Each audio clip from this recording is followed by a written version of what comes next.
In this final installment of the series, we're going to be creating this text box with a blurred background.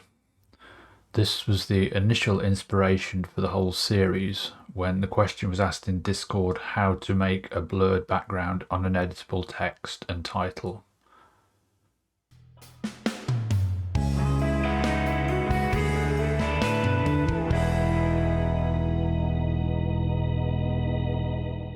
Okay, just to break with tradition, I'm going to do the usage first. So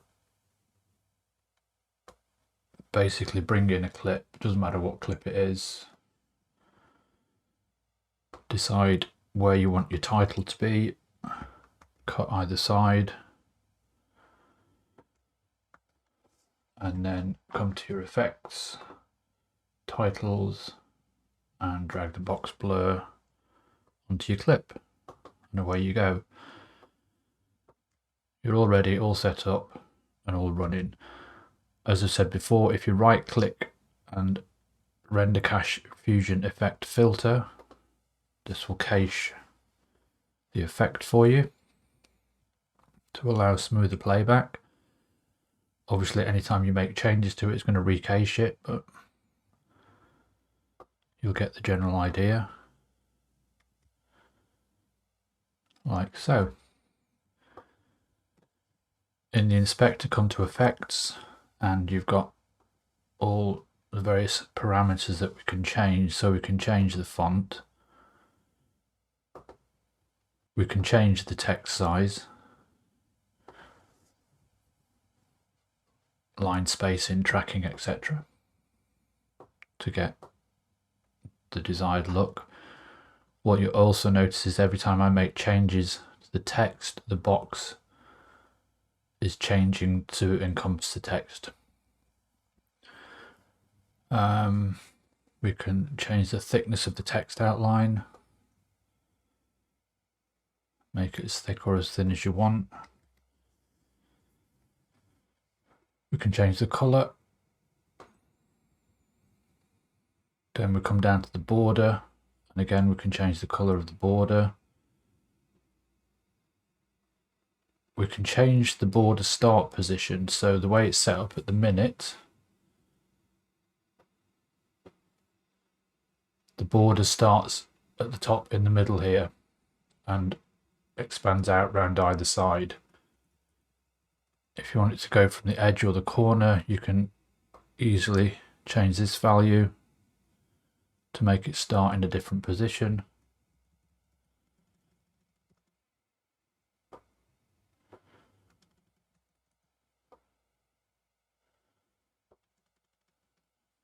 But it will go and then join up at the middle. So you can change that around.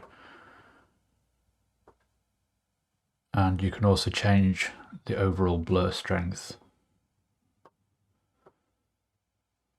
So that's basically what we have as our blurred background. As I said in the intro, it was this blurred background that prompted me to think, how do we do this? You need to have your footage to get the blur, and you can't do that with an ordinary title, as I've said before. Doing it this way as an effect rather than a title, we're using the footage and we get the blur. So that's that. So on to making it. I've got a clip here. Much as I said in the last video, this is going to be animated, so I try and keep the clip as short as possible. It may just be my system, but I find that Anim Curves stretch really well, but they just don't shrink. It goes all haywire if you shrink them. So keep it short. So this is at 2 seconds. Come into Fusion. Now, this window here has 3 expressions in it. They are the expressions that are used to make the dynamic box. And I'll come back to those as and when we need them. So the first thing we're going to need is the blur node, because that's what we're working on. So bring a blur node in and take an output from your media into your blur, and then you can merge this back onto your output. Now at the minute, if we crank the blur up, you can see it's affecting the whole image. So the first thing we need to do is mask that to our rectangle. So bring in a rectangle, and for the time being, just drop it on, like so. So that's started to constrain it. Next thing we want is our text. So we're going to bring in a text node, and we're going to put some text in it.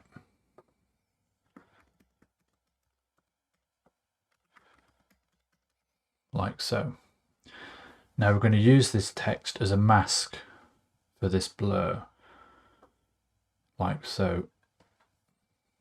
And you can barely see it, but if I crank the blur right up so we can see what's happening, and then we zoom in, you can see that the text is here and blurred. What we want is for the text to be clear and for the box to be blurred. So come to your merge node, go to settings, and just tick apply mask inverted. And now what you end up with is this, a blurred area with clear text. If you want solid text, all you need to do is take a second output and just merge it onto the merge that's already in place, and you've got solid text. But for the sake of this particular title, the one I made, I didn't do that. I had clear text. Obviously, if your text is bigger, it becomes easier to differentiate, like so. Now,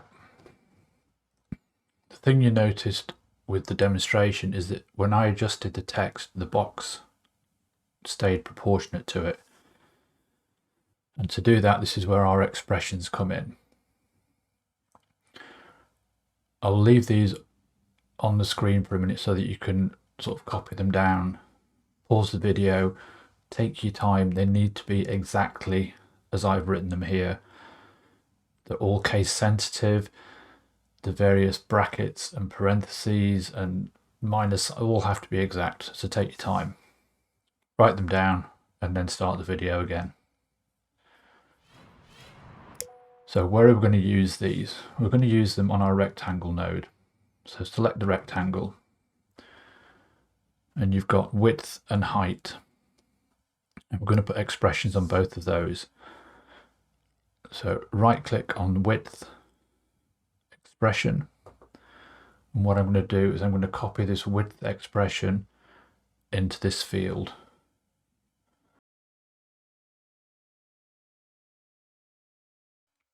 Like so. And what you notice is that the box shrinks to match the text. Now we're going to do the same for the height. And again, what you notice is the box shrinks down. So now if we adjust our text, the box grows and shrinks with it.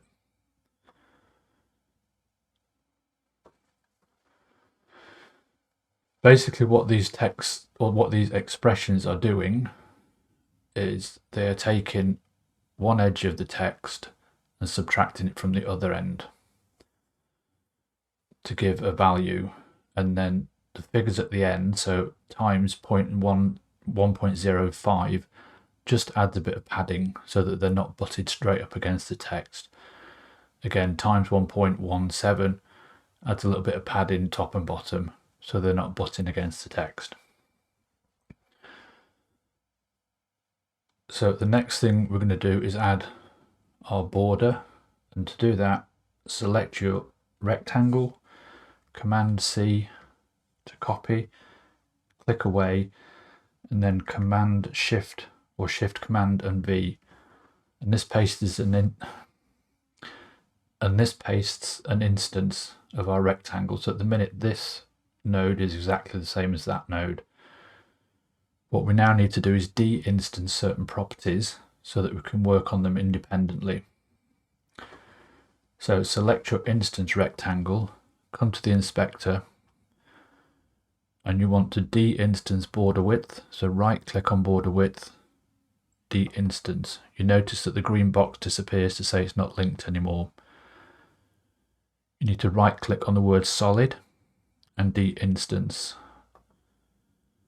and then you can uncheck it so that we can now make a border, which you can't see because it's not connected. So we're going to bring in a merge node.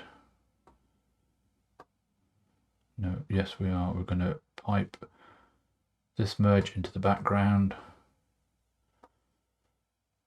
and we're going to pipe our rectangle instance into the foreground, and now you get your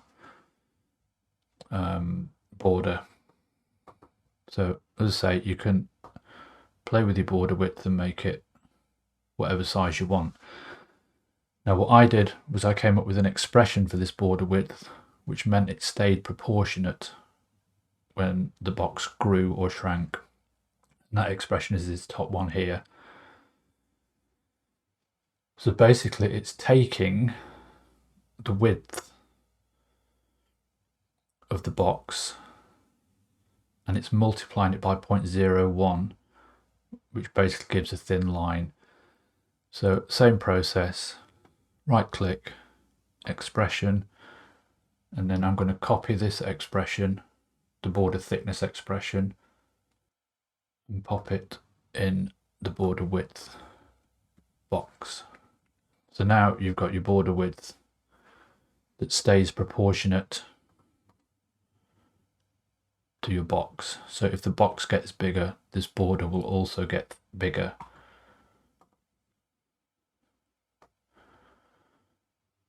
Conversely, if you make the box small, the border shrinks as well, so it stays proportionate. Okay, so far so good. What else did we have? The other thing we had was an outline to our text to make it a little bit clearer. To do that, select your text node, Command and C to copy, click away, Shift Command V to paste. So you've got an instance of your text, which you can now pipe back onto your flow. And again, we want to make some differences in this. And the differences we're going to make are in the shading tab. So again, we're going to de-instance stuff, and the stuff we're going to de-instance are opacity. You'll see why we're doing that later on. Appearance. Once you've de-instanced appearance, you can make it an outline. We're going to de-instance thickness. And we're going to de-instance outside only. And we're going to de-instance the color group.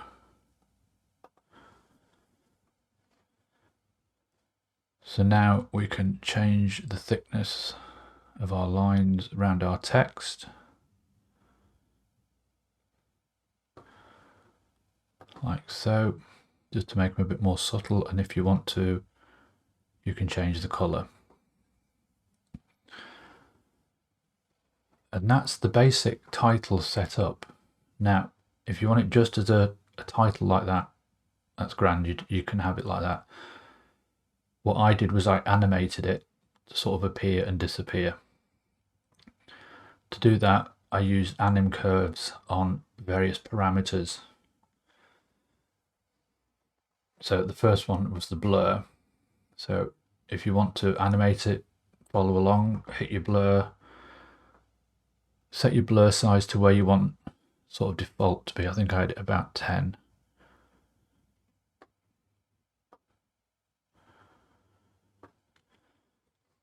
Right click on blur size,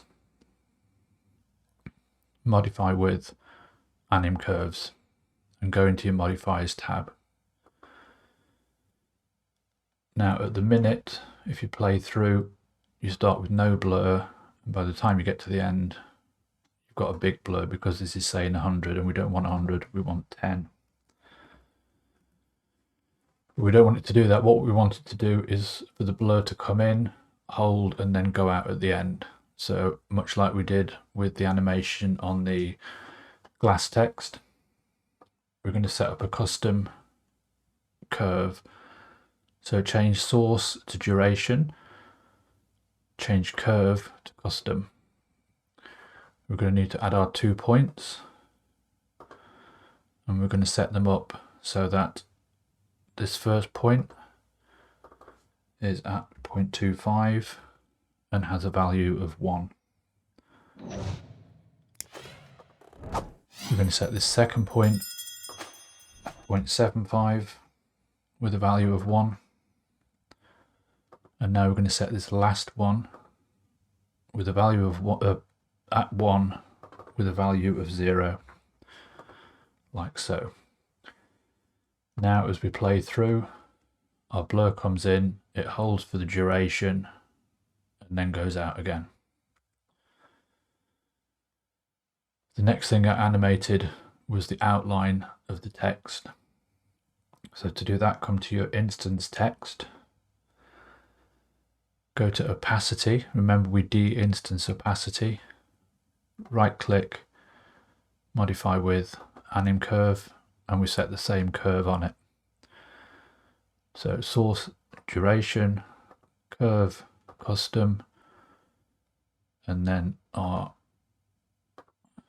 4 points. So this one here,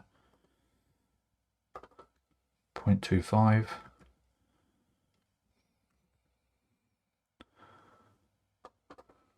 One.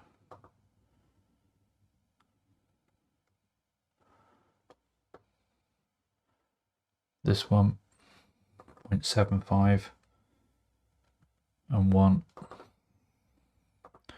And your final one, 1 and 0. So now the blur and the text both fade out.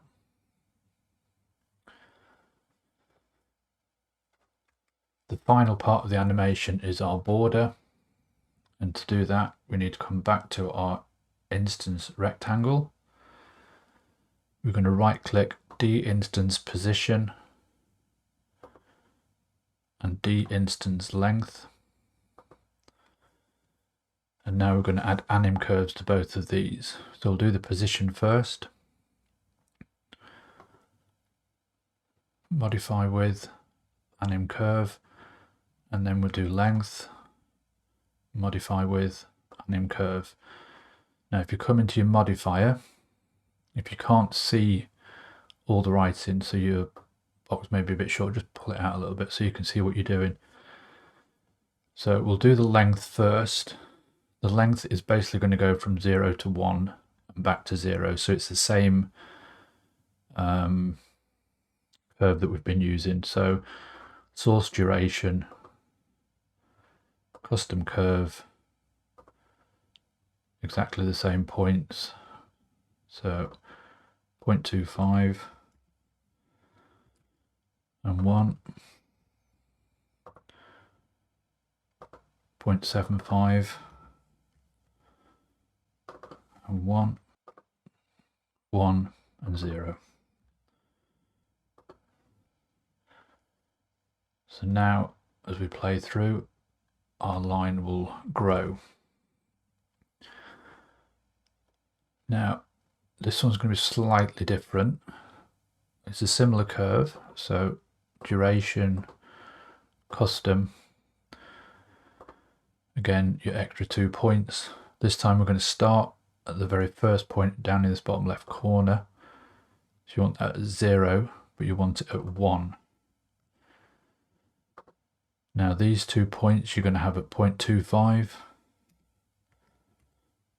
and 0.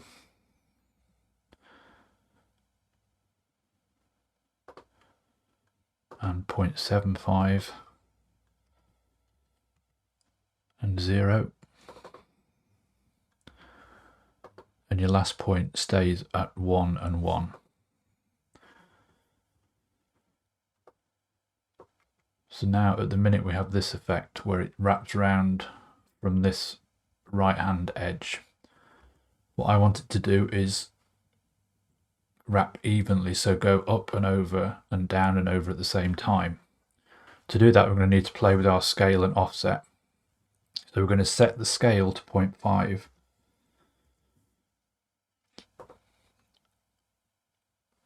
Now what happens is that we're growing from this point on the left and coming over and under.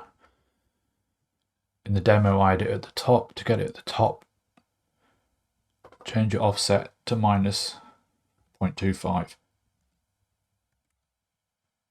When we come to build our macro, we'll make this offset available as one of the controls.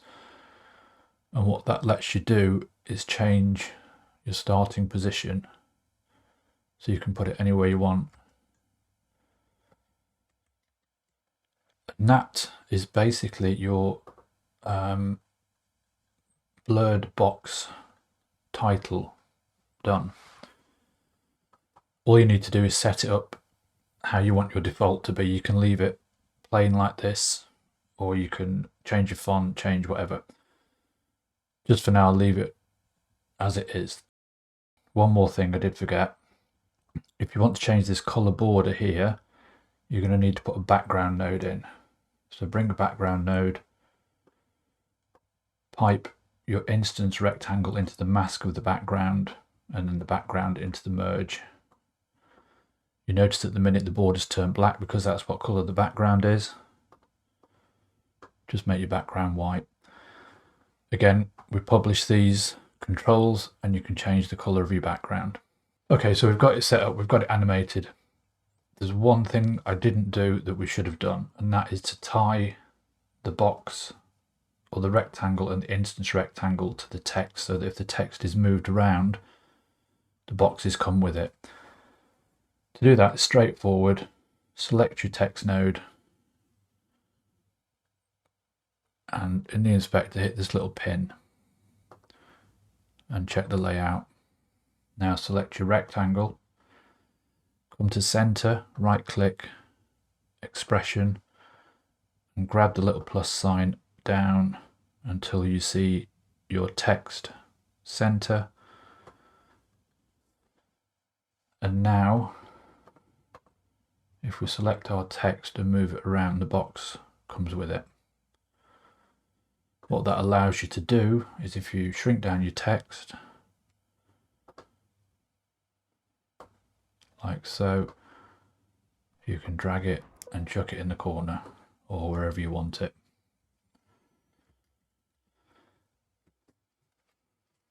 So macro. So press and hold the command key or the control key and start selecting your nodes. So select text, instance text, instance rectangle, background and blur.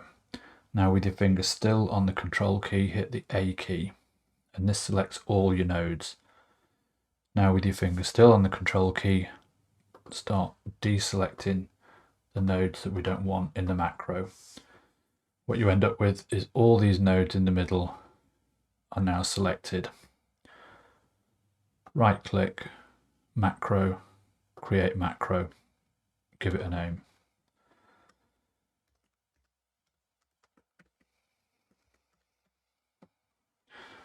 And now we can start working through selecting which controls we want available in the edit tab. So we don't need anything from, so we're in text 1 at the minute. We don't need anything from the image. For the text, we want style text, font and font style, size, tracking and line spacing. Close down your little text, and in the layout, we want center. And then you can close down your text node. In your instance text, we want the color and the line thickness. So we don't need image, text, layout, or transform. We want shading. And we want thickness and outside only. And then we come a little bit lower down, you've got color. So we're going to change that to text color. That's your red value. Select it, green, blue, and alpha.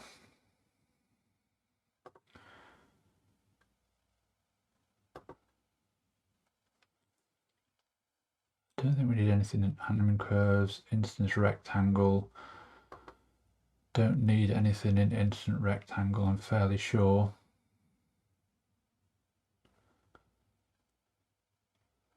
Let me have a look. If you click on your nodes while you've got your macro window open, it puts the node in your inspector and you can see what, if anything, you want to change. And I don't think there's anything we want to change. Oh yes, there is. So we need the modifier because we're going to change this value, the offset. Now, I think if we close instance rectangle, the first Anim Curve tab underneath is the one we want. And you can check it by looking for this value here, minus 0.25, which appears here on this offset. So you can check that, change this to, I don't know, order start. So now we can adjust this value and change where we start the border. Don't need anything in these. Background, we are going to not have anything in image, but in color we want color. So border color. Again, that's your red value, green, blue, alpha. Don't strictly need alpha unless you want to get rid of your border altogether, but we'll keep it in. Again, blur, what we want to do is change the blur size, but we can't do it from here because that's controlled by the Anim curve, which is this value here. So what we need to do is change the Anim curve again. And it's this first Anim curve. And what we want is scale, which is 10. So this is this value here. You've got the 10. You've got the scale. And what we can do is change that to blur strength. And then there's nothing else to change, so we can save it. So again, come to File, Save as Group, and then, like I've said before, by default, Fusion tries to save to the macro folder, but you need to go back a couple of layers in your folder structure. So if you come to Davinci Resolve, you can then see Fusion, scroll down, you get templates, you get edit, then you get effects generators, titles, and transitions. And we want effects.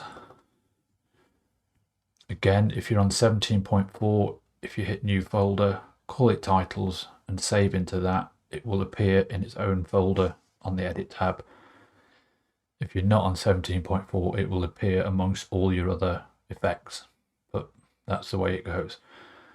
Again, I'm not going to save it because I've already done it, but you'd hit save, close this down, and then if you come to templates, edit, effects, as I say, if you're on 17.4, you can have your little titles folder and it's there. You may or may not have to restart Resolve for it to appear in the edit tab. It seems to be sometimes you don't, sometimes you do. But again, come to your effects library, go to effects, open the little down arrow, got your titles, and now you've got your box blur ready to go. And then it's just a case of grabbing your clip, and you can have this title on for as long or as short as you want. Couple of cuts, grab your title and drop it on. And away you go. All done. From here, as I say, you've got your effects, you've got all your various settings that you can change, and job is a good one, as they say. So yeah, I hope the series was sort of useful. I was quite pleased when I sort of had the eureka moment and worked out how to do it. And hopefully you'll find it useful as well. So basically anything, any effect or any title that needs to affect the footage directly, this is how you can do it. You can get away with it. So you can add your blurs, you can add color correctors, you can do all sorts of stuff to the footage in a title. Just don't save it in the titles folder, save it in the effects folder, and make sure you only have one input and one output. If that means using a pipe router, so be it. Cool. Okay, I will leave you with that. Please feel free to like, subscribe, and hit the notification bell, and I will catch you on the next one. Cheers.